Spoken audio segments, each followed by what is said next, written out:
Hey team, if you're in New York right now trying to start a non-emergency medical transportation business and your whole plan is just to get on Medicaid, I need you to pause. Because in New York right now, Medicaid is not an open door, it is a wall. And that wall has three names: MOS, EMedNY New York, and CMMA. But let me be very clear. This video is not for the people trying to get over on the system. This is for the people who want to build a real business, one that can stand on its own 2 feet without a government payer system holding it up. If you're here just to chase a check instead of building an operation, this is not for you. Before we get into the strategy, thank you. Team, we just crossed 7,100 subscribers, and I don't take that growth lightly. The members only section is popping. You all are asking real questions and actually implementing these CEO moves. So do me a favor, like this video, just share it with another provider in New York, and subscribe, because I'm going to keep giving you the straight talk that a lot of these influencers are too scared to say out loud. For the new folks, I'm Coach Willena McGee, RN-BSN.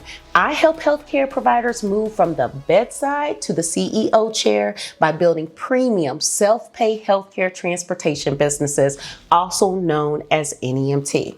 Now, I get calls every single day from individuals asking, Coach, can you help me with my New York Medicaid application? And at first I think they're looking for strategy or a real company structure. But the moment I tell them that New York is saturated and the lane is tighter than they realize, they don't pivot. They don't ask, Coach, what's the smartest way for me to start my business? Instead, they challenge me. They ask, but how can I get the Medicaid money though? That question tells me everything. If you're arguing with a locked door instead of looking for an open window, you're not trying to build a business. You're trying to secure a payer source. And in New York, trying to get over on the system instead of building something legitimate is exactly why so many providers are ending up in fraud headlines and shutdowns. Now, I don't teach people how to chase a system. I teach you how to build a company. Let's talk about why that door is locked. First, you have MOS. To even get through the door in New York, you often need what's called a letter of need. This means MOS has to look at your specific neighborhood and decide if there are already enough vans on the road. If they decide the area is full, they won't give you that support letter, and your application is dead on arrival. Then you have EMedNY New York. This is the system that handles your pay, but it's a massive tech barrier. Your business must have GPS tracking and electronic trip logs that handshake with their system perfectly. If your software doesn't speak their language, you don't get paid. It's a technical headache that keeps people who are just winging it from ever seeing a dime. Then there's CMMA. In plain English, this is a rule that says Medicaid will only pay for a ride to the closest doctor.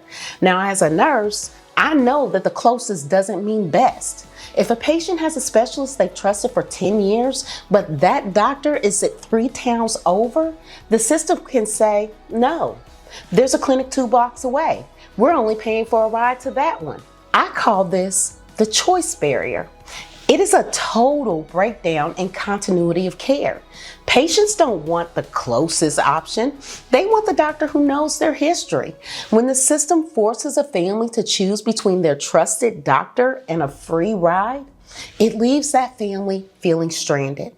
That is where the real business opportunity is. When you put it all together, the letter of need blocking your enrollment, the tech requirements blocking your pay, and the choice barrier blocking where patients can go, you begin to see the problem. If you build your business on Medicaid alone, you are not the boss. You're building a dependency. But listen to me. You don't have to be in the New York rat race, chasing hundreds of low volume trips just to keep the lights on. You can have a sustainable business that doesn't depend on a bureaucrat's approval to survive. You can build for quality and margins that actually let you live high on the high horse.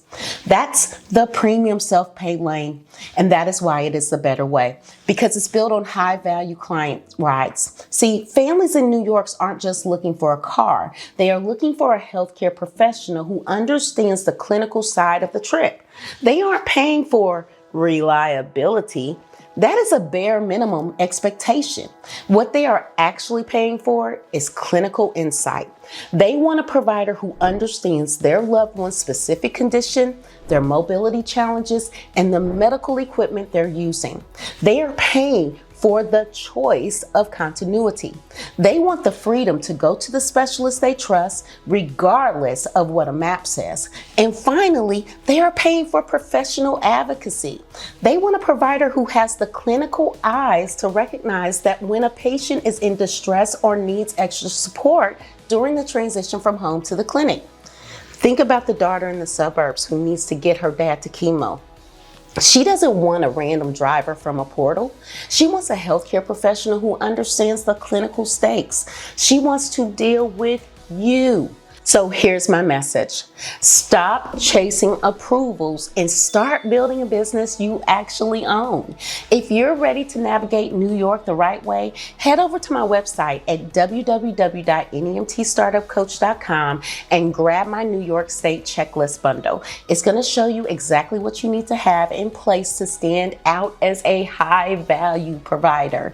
And if you're ready to take it to the next level to build your pricing, your packages, and your full CEO strategy, join me for the Write Your NEMT Business Plan with me. Don't just be another number in a portal. Build something that lasts. Make sure to like, share, and subscribe, and I'll see you on the next time. Shalom.